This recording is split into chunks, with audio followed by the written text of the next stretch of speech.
3 दशकाहून मला वाटतं अधिक काळ तुम्ही अभिनय करताय आणि प्रेक्षकांची मनं जिंकून घेतली आहेत.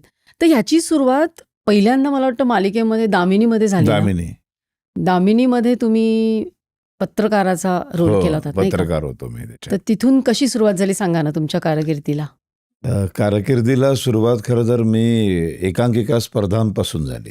78 साली आमची सन बीबी म्हणून संस्था होती. मी भाईंदरला राहायचो आणि त्या संस्थेतनं एकांकिका, राज्यनाट्य स्पर्धा, एकपात्रीय अभिनय स्पर्धा असं करत करत 78 ते 89 हा प्रवास झाल्यानंतर BSTमध्ये नोकरी सुरू झाली आणि BSTमध्ये गेल्यानंतर BSTमध्ये प्रलमयकर सारखे नाटककार, अरुण नालावडेंसारखे दिग्दर्शक भेटले, अविनाश नारकर सारखा एक अभिनेता मित्र भेटला आणि या सगळ्या कारकिर्दीला सुरुवात झाली. आणि 89ला माझं राज्यनाट्य स्पर्धेतलं एक नाटक बघून कलावैभवच्या मोहन तोंडवळकरांनी मला त्यांची म्हणजे कलावैभवची 50वी नाट्यकृती वरून सगळे सारखे गंगाराम गवाणकरांनी लिहिलेलं, त्याच्यात एका इंद्राच्या भूमिकेत मला घेतलं आणि व्यावसायिक रंगभूमीवर 89ला पदार्पण झालं.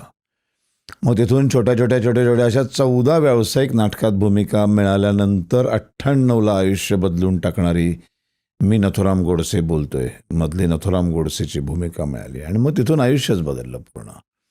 आणि मग त्याच काळामध्ये 95 साली दूरदर्शनवरती, तेव्हा फक्त दूरदर्शन होतं, दूरदर्शनवरती एक मालिका आली दामिनी, जी फक्त 13 भागांची होती.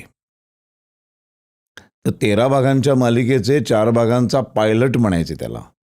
तर तो पायलट आम्ही शूट केला होता आणि दूरदर्शनला काहीतरी 70-75 वर्ष पूर्ण झाली म्हणून त्यांनी अनेक निर्मात्यांना विचारलं की एक दैनंदिन मालिका सुरू करायची आहे. तर दैनंदिन म्हणजे रोज सोमवार ते शुक्रवार रोज एपिसोड, रोज शूटिंग, ही संकल्पनाच पचणारी नव्हती कोणाला. म्हणजे मराठीतली ही मराठी पहिला नाही, डेली सोप मराठी होता. हिंदी कुठेच नव्हतं असं, कुठे झालेलंच नाही. रोज मालिका ही संकल्पनाच नव्हती. मुळात फक्त दूरदर्शन होतं आणि कोणीच तयार होईना.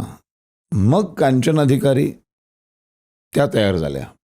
मग त्याने आम्हाला सगळ्यांना बोलवलं. निर्माते मार्कंड अधिकारी, गौतम अधिकारी आणि कांचन यांनी सगळ्या कलाकारांना बोलवलं आणि विचारलं आम्हाला की तुम्ही तयार आहात का करायला? आपल्याला रोज शूटिंग करावं लागणार आहे. नाहीतर 4 एपिसोड महिन्याला, आठवड्याला 1 एपिसोड, म्हणजे आठवड्यातनं 1-2 दिवस शूटिंग केलं की झालं. पण आता रोज शूटिंग करायचं आहे. तर रोज शूटिंग करायचं तुम्ही तयार आहात का मुळात? हे कारण तुम्ही सगळे तयार असाल तरच मी हे करू शकेन. आणि आम्ही सगळ्यांनी तयारी दाखवली. एक्साइटमेंट होती. मी, प्रतीक्षा, आनंद अभ्यंकर होता आणि म्हटलं करूया, याला काय वेगळे प्रकार आहेत, रोज एपिसोड येणार, असं इतकं कुतूहल होतं ते. म्हणजे आता त्याचं काहीच वाटत नाही.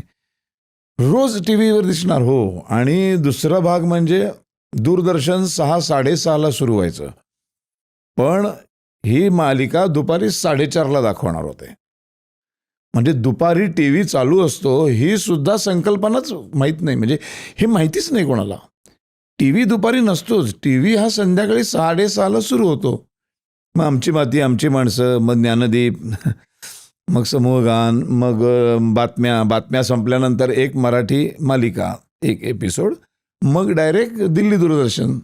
आणि रविवारी तो एक हिंदी पिक्चर असायचा, रविवारी एक जुना. हिंदी पिक्चर, गुरुवारी एक छायागीत, असं ते सगळं ठरलेलं होतं.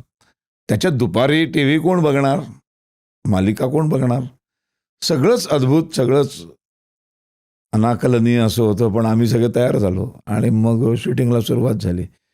आणि पहिल्या दिवसापासूनच ती मालिका इतकी धरली, इतकी लोकप्रिय झाली.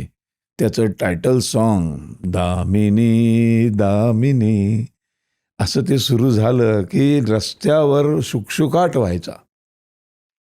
आणि 4:30 ते 5 अर्धा तास लोक प्रत्येकाच्या घरात, मराठी माणसाच्या घरातनं दामिनीचं शीर्षक गीत ऐकायला आलं नाही असं कधी झालं नाही.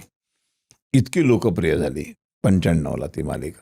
त्याचबरोबर एकाच दिवशी अजून एक संगीत कुलकर्णीची अजून एक 13 भागांची मालिका माझी प्रदर्शित झाली.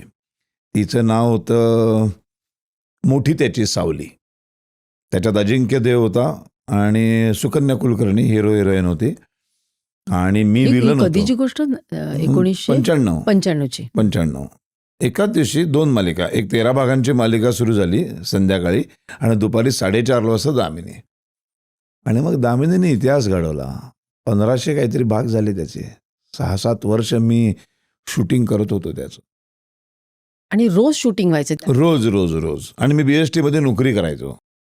नोकरी पण आणि शूट नोकरी पण. करून ते शूटिंग सांभाळायचो मी. दादा गोडकर म्हणून आमचे प्रोडक्शन इन्चार्ज होते. तर ते मला म्हणाले, तू काळजी करू नकोस, तुझ्या रजा वाचवतो मी. आणि मग सकाळी 7ची ड्युटी, 11 वाजता हाफ डे घेऊन खूप काय गडबड झडबड करून BSTतनं बाहेर पडायचं. मग शूटिंगला यायचं. तोपर्यंत 2 सीन शूट झालेले असायचे. मी आलो की आमचं शूटिंग सुरू व्हायचं. ते मग रात्री 10-10:30 पर्यंत. असं ते द्राविडी प्राणायाम होता तो. नोकरी म्हणजे पहाटे 4ला उठायचं. त्याच्यानंतर 5:20ची लोकल पकडायची. भाईंदरला राहायचो मी. तिथून मी दादरला जायचो. तिथे डिझेल मेकॅनिक म्हणून मी काम करायचो. कुठे? BSTमध्ये. मेकॅनिक? मी BSTमध्ये मेकॅनिक होतो. निळे कपडे घालून मी कामगार होतो प्रॉपर. कसं काय? कारण मी 10वी नंतर शिकलो नाही. मी 10वीच्या पुढं शिकायचं नाही असा निर्णय मी 8वी येत असताना माझ्या आईवडिलांना सांगितला. एकुलता एक मुलगा असून, ब्राह्मणाचा मुलगा असून, ब्राह्मणाचा मी अशासाठी सांगतोय की 80-82 साली साधारण ब्राह्मणांच्या घरामध्ये एक वाक्य असायचं आईवडिलांचं की बाबा निदान एक डिग्री तरी घे. अजूनही आहे ते. म्हणजे आपल्याला आरक्षण नाही आहे, आपल्याला कुठल्या सुविधा नाही आहे, सरकार दरबारी आपल्याला कोण विचारत नाही, उभं करत नाही.